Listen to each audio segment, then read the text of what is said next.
اللهم صل على سيدنا محمد يا رب صل وسلم دائما أبدا على حبيبي. السلام علیکم ورحمۃ اللہ وبرکاتہ۔ رمضان المبارک کا مہینہ ختم ہونے کو ہے اور رمضان المبارک کے آخر عشرے شروع ہو چکے ہیں اور کچھ تاخیراتیں بھی گزر چکی ہے۔ ایسے میں مناسب سمجھتا ہوں کہ میں 4 ایسے بدقسمت لوگوں کے بارے میں بتا دوں کہ جن کی شب قدر میں بھی اللہ معاف نہیں فرماتا، جن کی شب قدر میں بھی معافی نہیں ہوتی۔ آپ سے گزارش ہے کہ آپ ضرور ان 4 لوگوں کے بارے میں جانیں، کہیں ایسا تو نہیں کہ آپ بھی اور ہم بھی ان 4 لوگوں میں سے ہوں۔ تو اس لیے آپ اس چیز کو غور سے سنیں اور سننے کے بعد اگر آپ نہیں ہیں تو اللہ کا شکر ادا کریں، اور اگر آپ ہیں تو فوراً توبہ استغفار کریں، توبہ و تائب کریں، اور اگر آپ نہیں ہیں تو اس ویڈیو کو دوسروں تک پہنچائیں تاکہ وہ بھی اس سے توبہ و تائب ہو کر اپنے آپ کو اس لائق بنا لیں کہ ان کی مغفرت کر دی جائے۔ بہقی کی روایت ہے، رمضان المبارک کے بے انتہا فضائل ہیں۔ آپ صلی اللہ علیہ وسلم کی حدیث ہے کہ آپ صلی اللہ علیہ وسلم نے فرمایا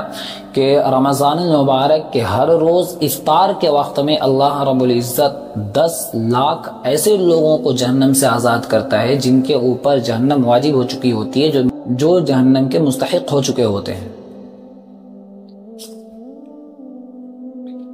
اور لیلۃ الجائزہ میں یعنی چاند کی رات میں شروع رمضان سے لے کر اخیر رمضان تک ہر روز کے مقدار یعنی ہر روز 10 لاکھ کے مقدار سے تقریباً 3 کروڑ لوگوں کو اللہ جہنم سے آزاد کر دیتا ہے۔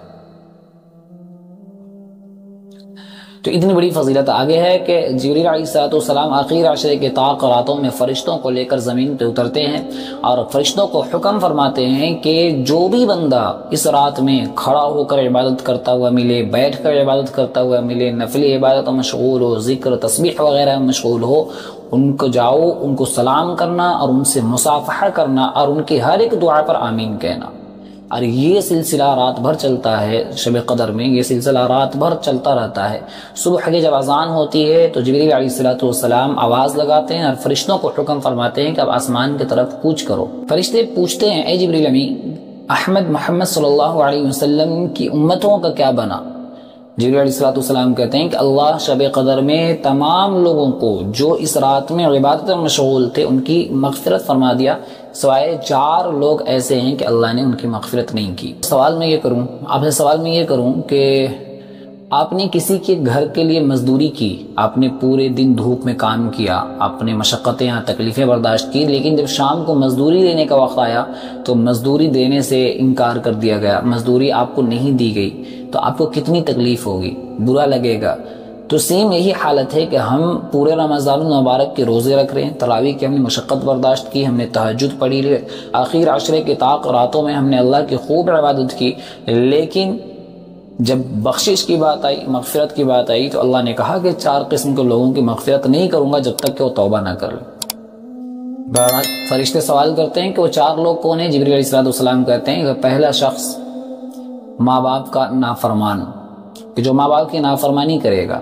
اس کی اس رات میں مغفرت نہیں کی جائے گی۔ دوسرا شخص شراب کا عادی، جو شراب پینے کا عادی ہوگا، جس کی لت ہوگی شراب پینے کی، شراب نہیں چھوڑ رہا ہے، تو اس کی بھی اس رات میں مغفرت نہیں ہوگی۔ تیسرا شخص قطع تعلقی، رشتہ ناتا توڑنے والا، اپنے مسلمان بھائی سے 3 دن سے زیادہ بات چیت بند کرنے والا، ایسے شخص کے بھی اس رات میں اللہ معاف نہیں فرمائے گا۔ چوتھا بغض، کینہ پرور، کینہ جو پالے رکھتا ہے اپنے ذہن میں، اپنے دل و دماغ میں کسی مسلمان بھائی کے لیے، تو اس کی بھی اس رات میں مغفرت نہیں کی جائے گی۔ یہ 4 لوگ ایسے ہیں کہ اگر یہ رمضان المبارک میں یا رمضان المبارک کے اخیر عشرے کی طاق راتوں میں عبادت سے پہلے اپنے آپ کو توبہ و تائب نہیں کرتے ہیں، اب جن سے قطع تعلقی کی ہے ان سے سلام و جواب اور ان سے مصافحہ اور معافی تلافی نہیں کرتے، جن کی نافرمانی یعنی والدین کی نافرمانی کی ہے والدین سے معافی نہیں مانگتے، شراب پینے والا شراب سے مکمل طور پر توبہ و تائب نہیں ہوتا، اور کینہ پرور مکمل اپنے دل کو صاف نہیں کرتا اپنے مسلمان بھائی کے لیے، اور توبہ و استغفار نہیں کرتا، تو یہ 4 لوگ ایسے ہیں کہ اس مبارک رات میں بھی ان کی مغفرت نہیں ہوتی۔ اس حدیث کو بہقی نے روایت کیا ہے۔ اب آپ غور کریں کہ کتنی خطرناک بات ہے کہ ہم رات بھر عبادت کریں اور ہماری عبادت کا ثواب نہ ملے، تو یہ نہایت بدبختی کی بات ہوگی۔ اسی وجہ سے آپ سے گزارش ہے کہ اگر آپ ان 4 لوگوں میں سے نہیں ہیں تو پھر ماشاءاللہ سبحان اللہ آپ واقعتاً قابل لائق مبارک ہیں۔ لیکن اگر آپ ہیں تو فوراً توبہ استغفار کریں، اللہ سے معافی مانگیں، جن سے آپ نے قطع تعلقی کی ہے ان سے جا کر سلام و مصافحہ کریں، ان سے ملیں جلیں، اور والدین کی نافرمانی کی ہے، اگر والدین حیات سے ہیں تو ان سے معافی مانگیں، والدین حیات سے نہیں ہیں تو ان کے نام پہ خود صدقہ کریں، ان کو ایصال ثواب کریں۔ اگر آپ نے کسی کے لیے اپنے دل میں کینہ پال کر رکھا ہے تو اس دل کو صاف کریں، اپنے دل کو مکمل طور پر اپنے بھائی کے لیے صاف کریں۔ شراب پینے والا شراب کو مکمل طور پر چھوڑنے کا اللہ سے عہد و پیمان کرے اور توبہ و تائب کرے۔ اور اگر آپ نہیں ہیں تو اس ویڈیو کو ان لوگوں تک جو ان 4 قسم کے لوگ ہیں ان تک ضرور پہنچائیں۔ انشاءاللہ پھر ملاقات ہوگی اگلی ویڈیو پر، تب تک کے لیے اجازت۔ السلام علیکم ورحمۃ اللہ۔